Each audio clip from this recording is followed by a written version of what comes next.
everybody. Welcome to Carmine Sings. My name is Carmine Singtorno, if you want the whole name. Tonight we're paying tribute to my childhood hero, Mr. Tony Bennett. I think one of the greatest entertainers of the 20th and now the 21st century. Thank God he's still with us. I want to mention at the top of the show, as I usually do, this is an informational show as well as entertainment. All the information presented here today was taken off of Wikipedia, so of course there might be some errors. If you're going to edit a page on Wikipedia, I always warn, please be 100,000% sure what you're changing is correct, because by people constantly changing Wikipedia, that's how we get misinformation. So if you know for sure, that it is something that is incorrect, please feel free to change it, of course. Also, I want to mention that these renditions of these songs, these are not imitations. There's only one Tony Bennett, and there'll always only be one Tony Bennett. These are not imitations. These are my renditions of these particular songs. And I would never even try to imitate Tony, who is, I think, one of the greatest singers of all time. So I'm going to start out by giving you a little bio information. Let me put on my Clark Kent glasses here. And we're going to jump in on some of the bio information, and then we're going to be doing some songs for you. Tony Bennett was born Anthony Dominic Benedetto on August 3rd, 1926, in Astoria, Queens, New York, to greengrocer John Benedetto and seamstress Anna Saraki. I'm probably saying that wrong. Sarucci? I don't care. Tony grew up with an older sister, Mary, and an older brother, John Jr. With a father who was ailing and unable to work, the children grew up in poverty. John Sr. died when Tony was only 10 years old. Young Tony grew up listening to Al Jolson, Eddie Cantor, Judy Garland, and Bing Crosby, as well as jazz artists such as Louis Armstrong, Jack Teagarden, and Joe Venuti, and I know I'm pronouncing that correctly. By age 10, he was already singing and performed at the opening of the Triborough Bridge, standing right next to Mayor Fiorello LaGuardia, who patted him on the head, and I'm sure Tony was thrilled about that. He began singing for money at the age of 13, performing as a singing waiter. Well, that's pretty cool. In several Italian restaurants around his native Queens. He attended New York's. Now this is interesting. He attended New York's School of Industrial Art, where he studied painting and music, which of course later in life he would become an accomplished painter. But he dropped out at age 16 to help support his family. This is something that back then happened a lot, when especially with his father being sick and unable to support his own family. Tony had to pitch in. He worked at low-skilled, low-paying jobs. Mostly he set his sights on being a professional singer. He never lost sight of that.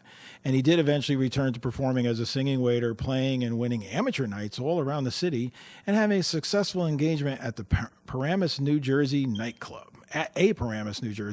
which they neglected to mention the name of the club. So we're going to start with our first song. This actually was a hit. Not all these songs I'm doing tonight were big hits. I indulged myself and did some of my favorite Tony Bennett songs. But this one actually was a hit. And it's called The Good Life. I could take off my glasses now.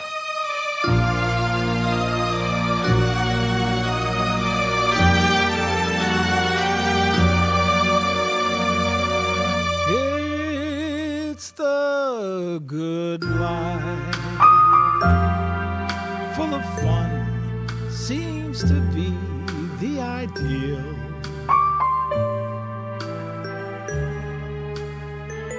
Yes, the good life lets you hide all the sadness you feel. That's just me clearing my throat. You won't really fall in love, for you can't take the chance. So please just be honest with yourself. Don't try to fake romance. Yes, the good life, to be free and explore the unknown. Like the heartaches, when you learn you must face them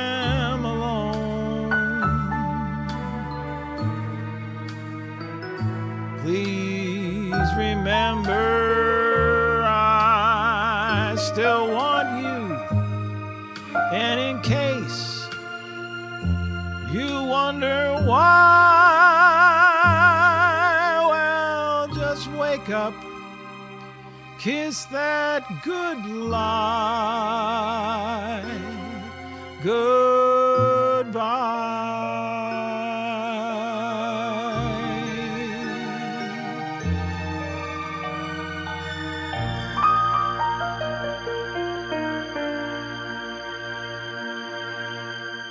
That is one of my all-time favorite Tony Bennett songs. We're going to pick things up.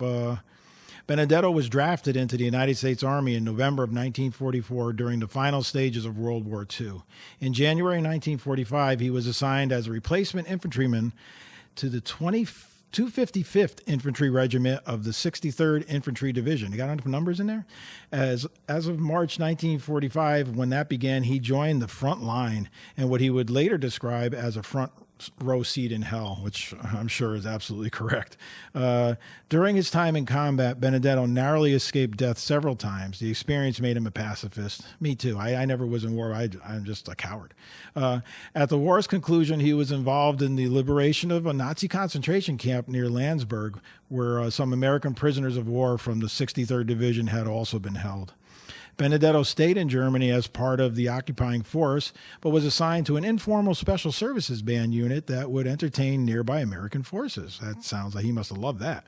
He sang with the 314th Army Special Services Band under the stage name Joe Barry.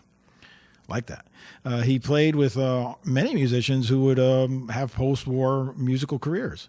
Upon his discharge from the Army and return to the United States in 1946, Benedetto studied at the American Theater Wing on the GI Bill. He was taught the bel canto. That's I'm not sure what that is, but it's cool. The bel canto singing discipline, which would keep his voice in good shape for his entire career.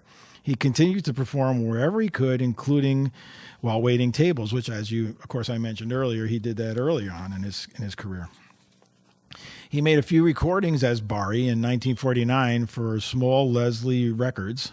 Small Leslie Records, yeah, as opposed to Big Leslie, but they failed to sell.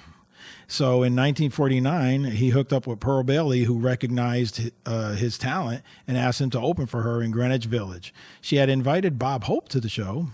Love Bob Hope. And he decided to take Benedetto on the road with him and simplified his name to Tony Bennett. So that's when his name changed. Mr. Bob Hope changed the name for him, and it was a good choice, I think. Bennett cut a demo of Boulevard of Broken Dreams and was signed to major Columbia Records label by Mitch Miller. Follow the bouncing ball. All right, so we're going to do another song. Now, again, as I'm saying, some of these songs weren't huge hits, but this one was actually used as the theme song for a movie called The Sandpipers, and one of my all-time favorite Tony Bennett songs, The Shadow of Your Smile. It's got a little narrative in the beginning.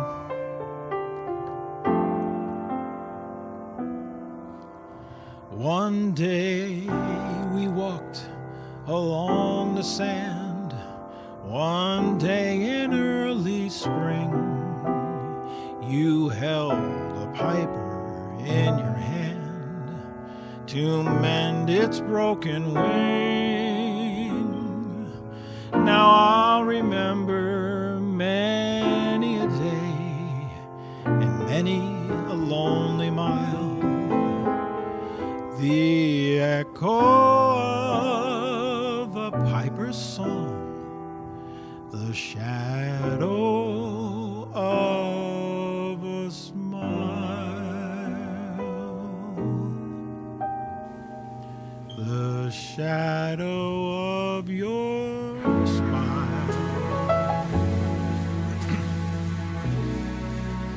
When you are gone,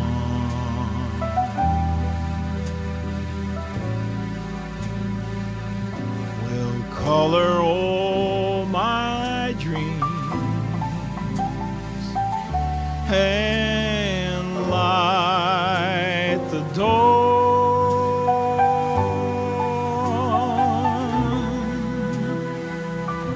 Look into my eyes, my love, and see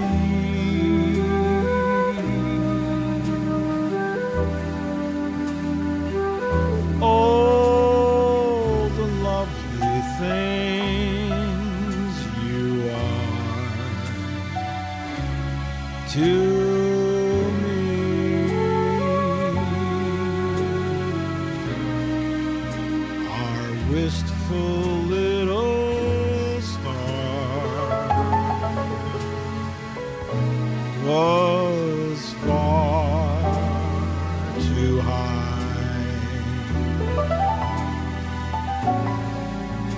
A teardrop kissed your lips, and so did I.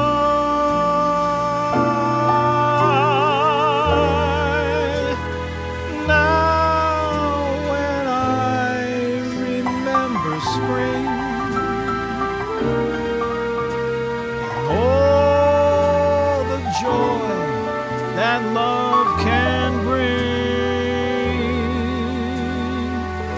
I will be remembering the shadow of your smile.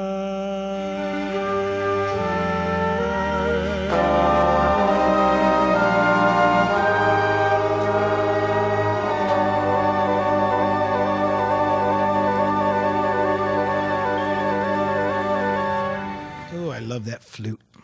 That is cool. As I said, one of my favorite Tony Bennett songs, and to really hear it done justice, you need to go on YouTube and listen to that, Tony's actual version. Excuse me. Bennett began his career as a crooner of commercial pop tunes. His first big hit was Because of You. It was a ballad produced by Mitch Miller with a lush orchestral arrangement from Percy Faith. And you probably heard that name if you're as old as I am, maybe not if you're younger. It reached #1 on the pop charts in 1951 and stayed there for 10 weeks. That's actually pretty good. It sold over 1 million copies. This was followed to the top of the charts later that year by Hank Williams' Cold, Cold Heart. A third #1 came in 1953 with Rags to Riches. Now, unlike Bennett's other earlier hits, this was an up-tempo big band number with a bold, brassy sound. It topped the charts for 8 weeks. Not as long as the other one, but pretty long. But once the rock and roll era began in 1955, the dynamic of the music industry changed. Nevertheless, Bennett continued to enjoy success, placing 8 songs in Billboard's top 40 during the latter part of the 50s. That's pretty good considering, what was happening in pop music at that time. In 1954, the guitarist Chuck Wayne became Bennett's musical director. Bennett released his first long-playing album. You don't hear that expression anymore. In 1955, it was called Cloud 7. In 1957, Ralph Sharon became Bennett's pianist, arranger, and musical director. The result was the 1957 album, The Beat of My Heart. It used well-known jazz musicians such as Herbie Mann and Nate Adderley. The album was both popular and critically praised. As opposed to praised. Bennett followed this by working with the Count Basie Orchestra, becoming the first male pop vocalist to sing with the Basie Band. The two albums, Basie Swings, Bennett Sings in 1958 and In Person in 1959 were the well-regarded fruits of this collaboration, with the song Chicago being one of the standout songs. I'm sure you guys have heard that, and if you haven't, shame on you. Go listen to it on YouTube. Bennett also built up the quality and therefore the reputation of his nightclub act. In June of 1962, Bennett staged a highly promoted concert performance at Carnegie Hall. The concert featured 44 songs, including I've Got the World on a String and The Best Is Yet to Come. It was a big success, further cementing Bennett's reputation as a star. Bennett also appeared on television, and in October of 1962, this impresses me greatly, he sang on the initial broadcast of The Tonight Show starring Johnny Carson. Now, also in 1962, and this is a perfect lead-in, I planned it that way. Also in 1962, Bennett released his recording of I Left My Heart in San Francisco. Although this reached only number 19 on the Billboard charts at the time, it spent close to a year on various other charts. The album of the same title was top 5 hit, and both the single and the album achieved gold record status. Now, if you don't know what that is, it sold a lot. The song won Grammy Awards for Record of the Year and Best Male Solo Vocal Performance. Over the years, this would become known as Bennett's signature song. So, of course, I'm going to sing that for you now. I'm going to do my best. Forgive me, Tony, if I screw it up.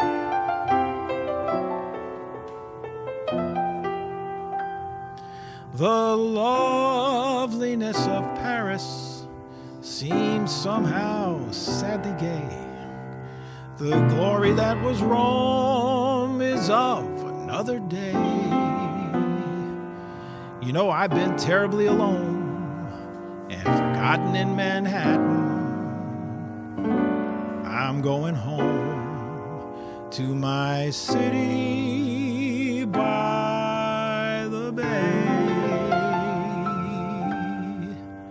I left my heart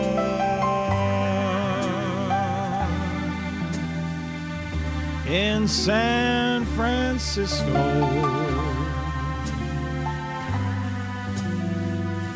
High on a hill,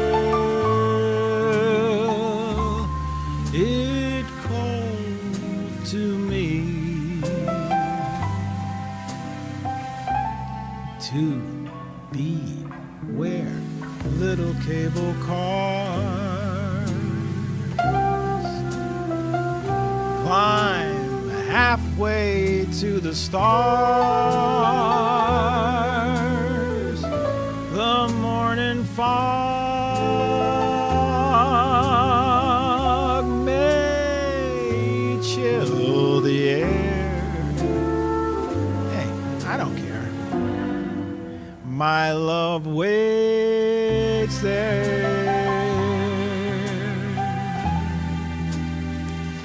in San Francisco.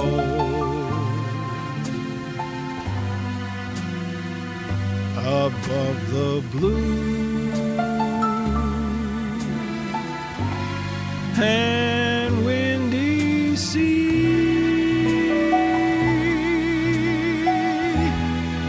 when I come home to you, San Francisco, your golden sun will shine for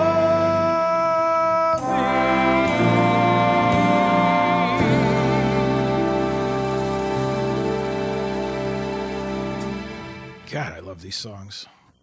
And for those of you who may not be that familiar with Tony Bennett's work, I hope this is making you want to run right out and buy some of his CDs. Please do, because he's one of the greatest. Bennett's following album, I Want to Be Around, was released in 1963, was also a top 5 success. The next year brought the Beatles, I Want to Hold Your Hand, and the British Invasion, which with more musical and cultural attention to rock and less to pop standards and jazz. Bennett had minor hits with several albums and singles, but his commercial fortunes were clearly starting to decline. In 1965, there was great pressure on singers to record contemporary rock songs.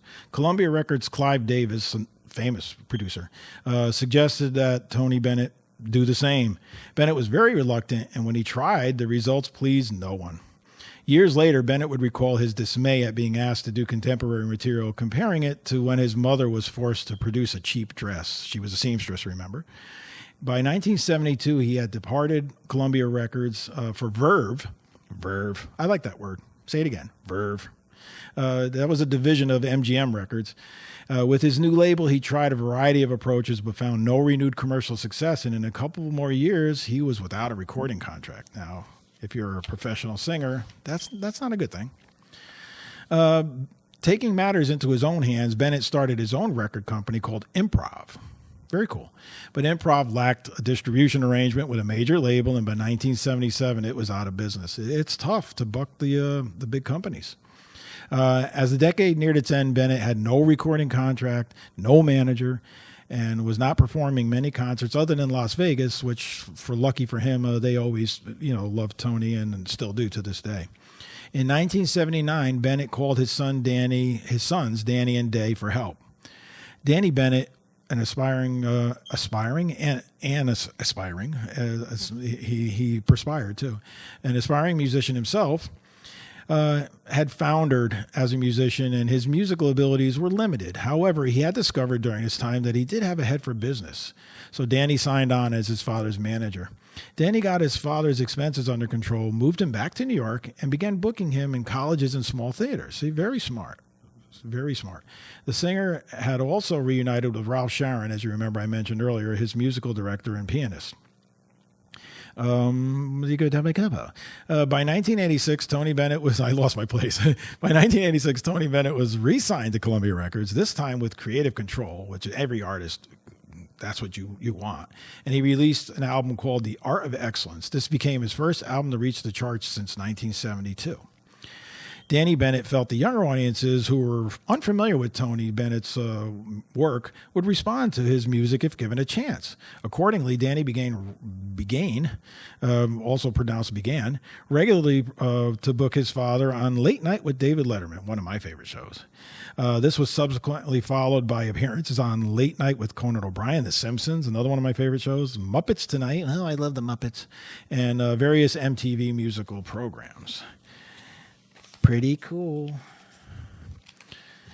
During this time, Bennett continued to record, putting out Astoria, Portrait of the Artist, then themed albums such as Sinatra, Homage. Is it Homage? Homage? Homage? Homage. Thank you, Fritz. The album was called Perfectly Frank, and then the Fred Astaire tribute, Steppin' Out. The latter two both achieved gold status and won Grammys for Best Traditional Pop Vocal Performance. Bennett was also seen on MTV Music Awards, and his Steppin' Out with My Baby received MTV airplay. The new audiences, get you Becca. Let's try that again in English. The new audience reached its heights with Bennett's appearance in 1994 on MTV Unplugged, which I remember and I watched. The resulting MTV Unplugged Tony Bennett album went platinum, which is better than gold, and also won the top Grammy prize of Album of the Year. Okay, we're going to stop there and sing another song. Now, this one definitely was not a huge hit. It was released in 1964, but I just love this song, and it's been done by so many artists. It's called It Had to Be You. Off with the glasses. Well, it seems like dreams like I've always had. Well, they really should be making me glad. But why am I blue? It's up to you to explain. Well, I'm thinking maybe, baby, I'll go away. Bye-bye. Someday, some way, you'll come and say, it's you that I need. Well, maybe you'll be pleading in vain. It had to be you. It had to be you. I wandered around, all around, and finally found somebody who could make me be true,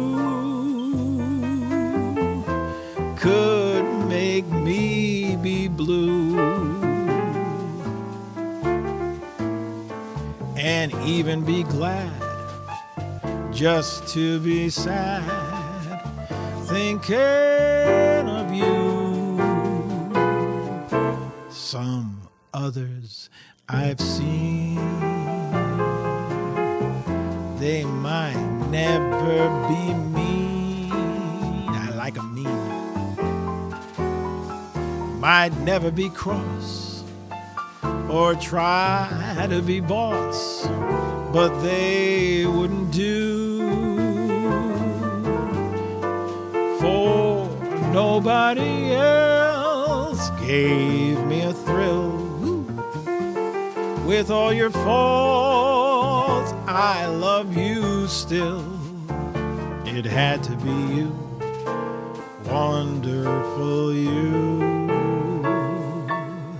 It had to be you.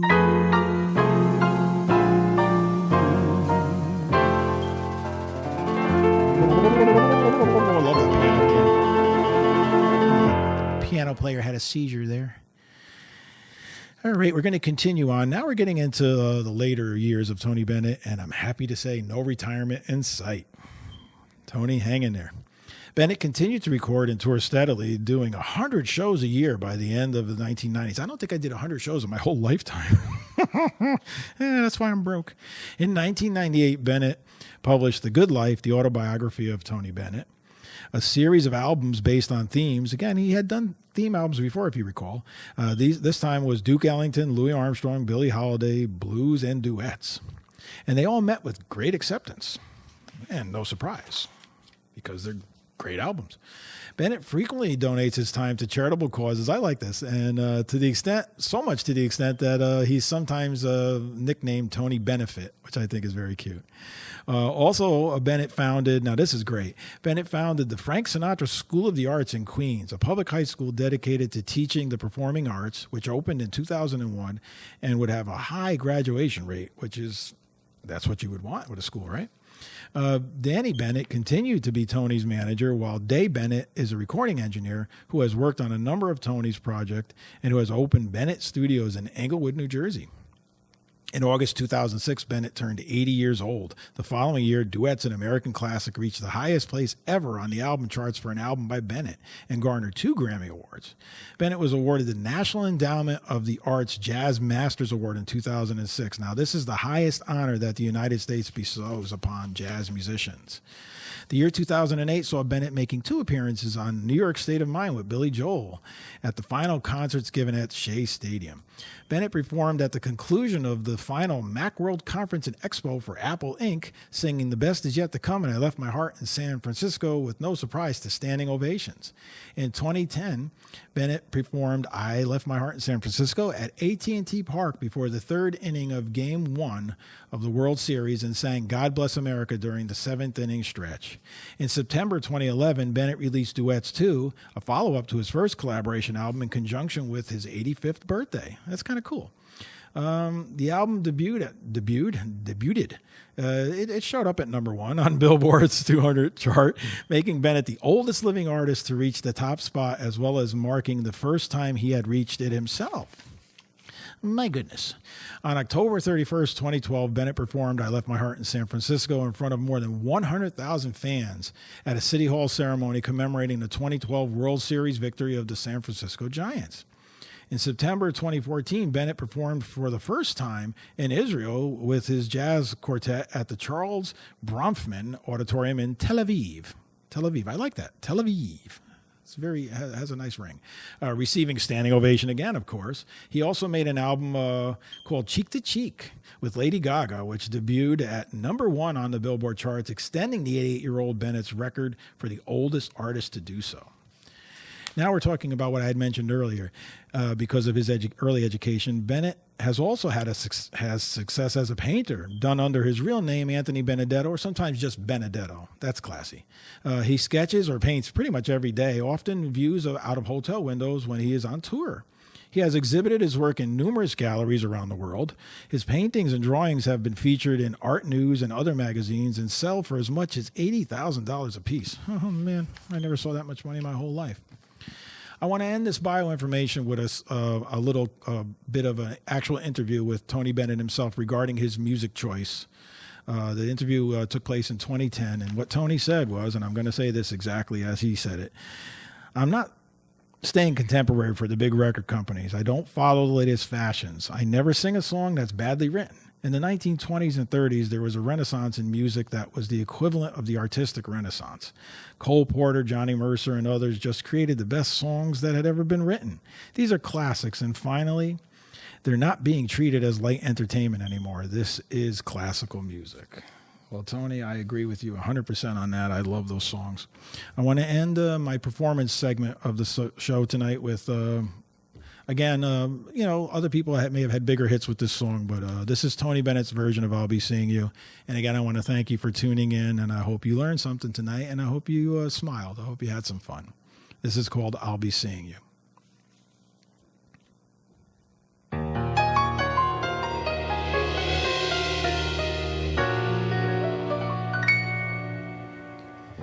Cathedral bells were tolling, and and our hearts sang on.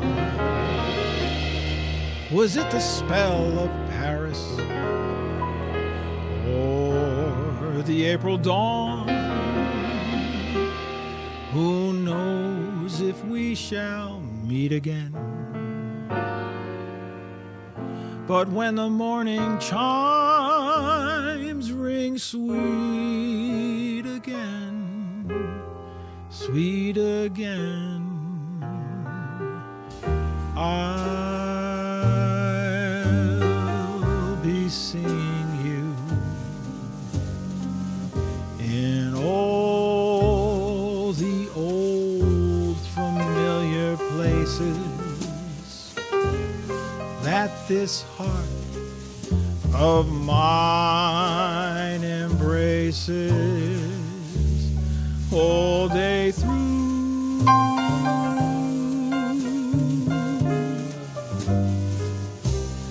In that small cafe, the park across the way,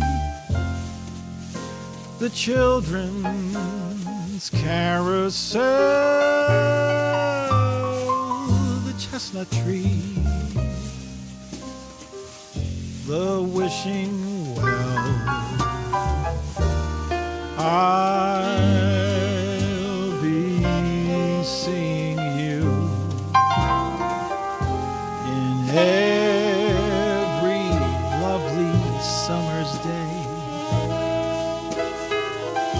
in everything that's light and gay.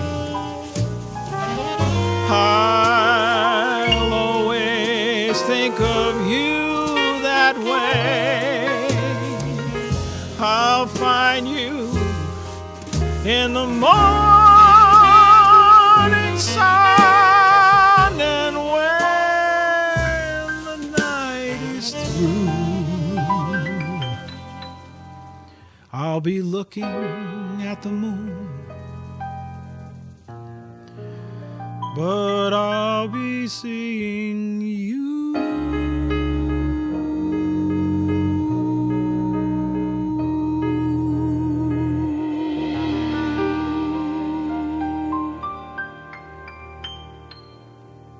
Thanks for everything, Tony, and thank you for watching. See you next week.